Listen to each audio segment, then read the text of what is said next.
香港許願節。香港許願節1月23至2月6號，記得嚟玩啦！嘿，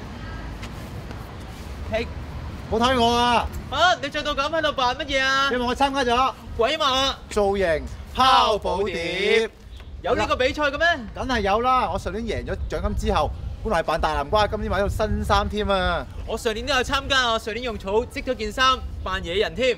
係咩？聽今年我哋主題係龍的傳人喎。係啊，個人賽就有啲特別啊！仲有啲咩啊？今年個人賽係分男女組㗎，你哋都一齊嚟參加啦！參加啦！參加啦！我哋係1988年出世嘅龍仔龍女。我哋係2000年出世嘅